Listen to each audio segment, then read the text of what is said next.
Hello everyone. NCS online class में आज आप सभी लोगों को टेंस के इस सीरीज में फ्यूचर कॉन्टिन्यूअस टेंस के बारे में अध्ययन करने की बात करते हैं। आइए देखते हैं फ्यूचर कॉन्टिन्यूअस क्या होता है। फ्यूचर कॉन्टिन्यूअस से पहले मैंने आपको फ्यूचर इंडेफिनिट टेंस बताया था और आज फ्यूचर कॉन्टिन्यूअस टेंस बताने जा रहा हूँ। इसको हिंदी में अपूर्ण भविष्यत काल कहते हैं। इसका मतलब इस वाक्य में इस प्रकार के जो सेंटेंस आएंगे इसमें कोई भी कार्य अपूर्ण रहेगा लेकिन जारी रहेगा। कॉन्टिन्यूअस टेंस में जारी रहता है लेकिन कार्य अपूर्ण होता है, तो हम इसको फ्यूचर कॉन्टिन्यूअस के नाम से जानते हैं। इस टेंस के वाक्य के क्रिया के अंत में रहा होगा, रही होगी, रहे होंगे, रहा होगा, इस तरह से वाक्य दिया रहता है। जैसे वह स्कूल जा रहा होगा, स्कूल जा रहा होगा, अभी वो पहुंचा नहीं है, स्कूल जा रहा होगा, तो अपूर्ण है लेकिन कार्य जारी है। बच्चे फल खा रहे होंगे, बच्चे फल खा रहे होंगे, भविष्य में खाते हुए कार्य कर रहे हैं, खाने का कार्य हो रहा है। फल खा रहे होंगे, खा चुके नहीं होंगे, खा रहे होंगे, तो इससे हम समझ लेंगे क्या है, अपूर्ण भविष्यत काल है। इस प्रकार के सेंटेंस का अनुवाद किस प्रकार से हिंदी से इंग्लिश में किया जाता है, सबसे पहले अफर्मेटिव सेंटेंस के बारे में देखते हैं। अफर्मेटिव सेंटेंस को स्वीकारात्मक वाक्य कहते हैं। तो इसमें सबसे पहले हम सब्जेक्ट लिखते हैं, कर्ता लिखेंगे, उसके बाद इसकी सहायक क्रिया क्या होती है, विल बी या शैल बी। विल बी कहाँ लगाएंगे आप, आई और वी को छोड़ करके जितने भी सब्जेक्ट हैं सबके साथ क्या लगता था, विल बी। तो यहाँ बाकी सभी कर्ताओं के साथ आई और वी के अलावा आई और वी के साथ शैल बी, बाकी सभी कर्ता के साथ विल बी का प्रयोग करेंगे। उसके बाद मेन वर्ब का आईएनजी फॉर्म लगाएंगे, फिर ऑब्जेक्ट और अदर वर्ड लिख करके अनुवाद करते हैं। आइए एग्जाम्पल से देखते हैं। वह स्कूल जा रहा होगा, सबसे पहले मैंने लिख दिया वह स्कूल जा रहा होगा। अब इसका अनुवाद करना है तो सबसे पहले क्या लिखेंगे, सब्जेक्ट ही। इसके बाद विल बी या शैल बी में से आई और वी तो है नहीं करता, ही है, तो क्या लगा देंगे, will be, he will B. अब मेन वर्ब क्या है, क्रिया क्या है, जाना। जाने की अंग्रेजी क्या होती है, गो। इसका आईएनजी फॉर्म क्या हो जाएगा, going. He will be going to school. अब दूसरा वाक्य मैं लेता हूं, हम किताब पढ़ रहे होंगे, हम किताब पढ़ रहे होंगे। अब इसमें देखते हैं कि कर्ता क्या है, हम वी। अब वी के लिए मैंने बताया क्या लगेगा, आई करता है और वी करता है, तो इसके लिए क्या लगता है, शैल वी। वी के साथ क्या लगाएंगे, shall we, we shall we. फिर मेन वर्ब क्या है इसमें, पढ़ना। पढ़ने की अंग्रेजी क्या होती है, रीड, और इसका आईएनजी फॉर्म कर देंगे तो हो जाएगा reading. We shall be reading the book. इस तरह से अफर्मेटिव सेंटेंस जितने रहेंगे सबका अनुवाद इस तरह से करते हैं। मोहन विज्ञान लिख रहा होगा, मोहन विज्ञान लिख रहा होगा। अब इसका अनुवाद करने के लिए आपने देखा यहाँ सब्जेक्ट पहले लिखेंगे, क्या है, मोहन। अब इसके साथ क्या लगाएंगे, विल बी। लिखने की अंग्रेजी राइट, इसका आईएनजी फॉर्म हो जाएगा writing, will be writing the science. तो इस प्रकार से अफर्मेटिव सेंटेंस कोई रहेगा तो हम इस प्रकार से विल बी और शैल बी हेल्पिंग वर्ब लगा करके मुख्य क्रिया का आईएनजी फॉर्म लगा के अनुवाद करेंगे। अब इसका निगेटिव सेंटेंस भी हम देख लेते हैं। ये तो अफर्मेटिव हो गया। इसी तरह से निगेटिव सेंटेंस का अनुवाद कैसे करेंगे। अगर सेंटेंस निगेटिव है, नकारात्मक है, तो नॉट कहाँ बढ़ाएंगे आप, इसके लिए भी रूल लिख लीजिए आप। सबसे पहले निगेटिव सेंटेंस का रूल लिख लीजिए। निगेटिव सेंटेंस का, इसको कहते हैं नकारात्मक वाक्य। ऐसा वाक्य जिसमें बात को नकार दिया गया हो, नहीं कर दिया गया हो। तो इसको हम रूल कैसे करेंगे, इसका सबसे पहले आप सब्जेक्ट लिखेंगे, फिर इसके बाद बिल। अब बिल बी और नॉट बिल बी और शैल बी के बीच में ही नॉट बढ़ाना है, तो यही मैं लिख देता हूँ, बिल नॉट बी या शैल नॉट बी। नॉट को कहाँ मैंने लगा दिया, बीच में, शैल बी और विल बी के बीच में नॉट बढ़ा देते हैं।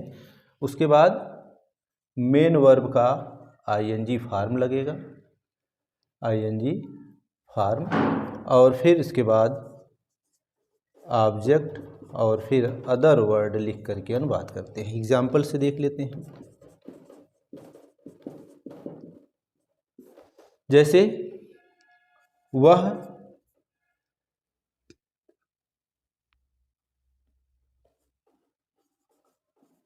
किताब नहीं पढ़ा रही होगी। वह किताब नहीं पढ़ा रही होगी, इसमें निगेटिव हो गया, नहीं लग गया, तो अब इसका सब्जेक्ट क्या हो जाएगा, सी। अब सी के साथ क्या लगता था, विल बी, तो इसमें क्या कर देंगे, will not be, she will not be. अब रीड नहीं, क्या लगेगा, पढ़ाना है, तो क्या लग जाएगा यहाँ, टीच। टीच का आईएनजी फॉर्म क्या हो जाएगा, teaching. She will not be teaching the book. ऐसे दूसरा और देख लेते हैं। हम अपने स्कूल नहीं जा रहे होंगे। अब इसका अनुवाद करना है आपको, तो इसमें बी आ गया सब्जेक्ट, तो क्या लगा देंगे, वी शैल नॉट बी, गो का आईएनजी फॉर्म गोइंग, कहाँ, टू, बी के साथ अपने के लिए क्या लगता है, आवर स्कूल। तीसरा है, तुम अनुवाद नहीं सीख रहे होगे, तो क्या हो जाएगा, इसका सब्जेक्ट यू हो गया, यू विल नॉट, वी यहाँ लिख देते हैं, हो जाएगा इसका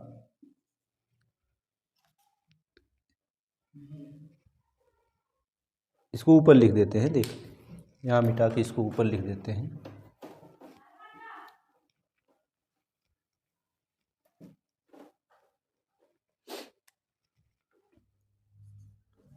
तुम, क्या लिखा था मैंने, तुम, चलिए दूसरा लिख देते हैं, अपनी कार नहीं चला रहे होंगे, चला रहे होंगे, तो यहाँ करता क्या हो गया, यू। अब नहीं है, क्या लगेगा, विल नॉट बी, चलाने की अंग्रेजी ड्राइव मीन्स चलाना, driving,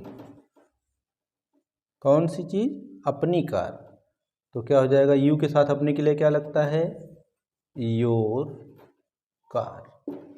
you will not B driving your car. मैं कल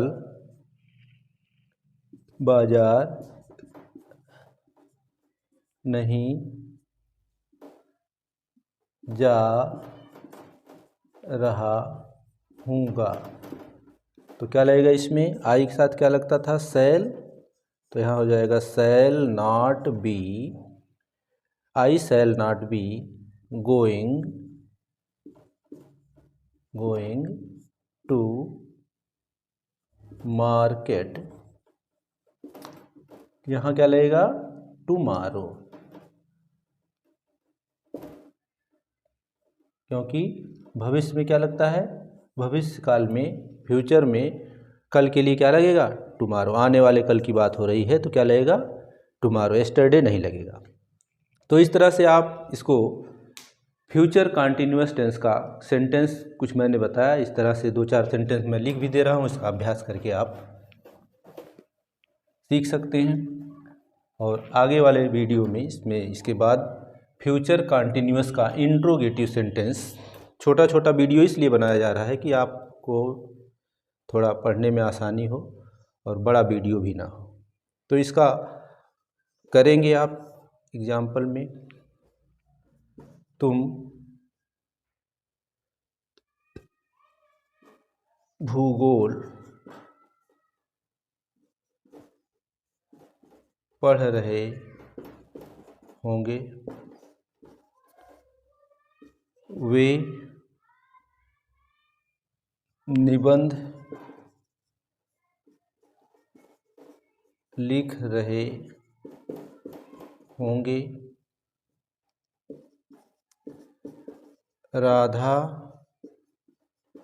अपनी कलम बेच रही होगी,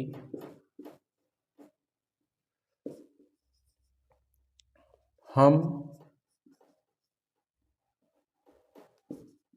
तुम्हें व्याकरण नहीं पढ़ा रहे होंगे,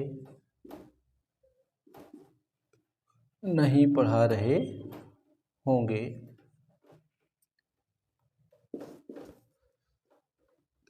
नौकर चाय नहीं पी रहा होगा, वह फल नहीं खरीद रही होगी। तो इसका भी अभ्यास आप करेंगे तो थोड़ा और आपको समझ में आएगा। तो आशा करता हूँ कि आपको कुछ न कुछ समझ में आया होगा। Thank you very much watch for my video. धन्यवाद।